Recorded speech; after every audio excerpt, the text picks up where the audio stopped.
Unajua, unaweza ukawa na tatizo la macho bila mwenyewe kujua. Basi leo tupo Mnazi Mmoja kwenye kambi ya afya ya macho bure, kuanzia leo Ijumaa tarehe 14 hadi Jumapili tarehe 16.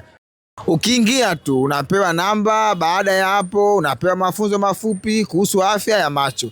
Alafu baada ya hapo unaanza check up ya macho kuangalia kama unaona vizuri. Baada ya hapo kuna check up nyingine kwa kutumia vifaa vya kielektroniki ili kuangalia afya ya macho kwa undani zaidi. Kama wataona kuna tatizo lolote, unapewa dawa bure au miwani bure.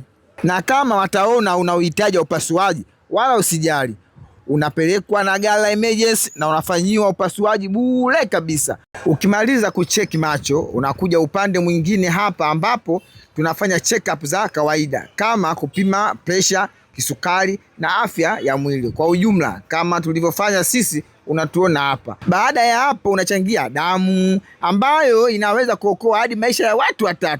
Ukimaliza unapewa refreshment kidogo na umemaliza kabisa. Jamani, usisahau kulike, kushare na kuliposti video hili ili iwafikie watu wanahitaji huduma hii. Asanteni sana.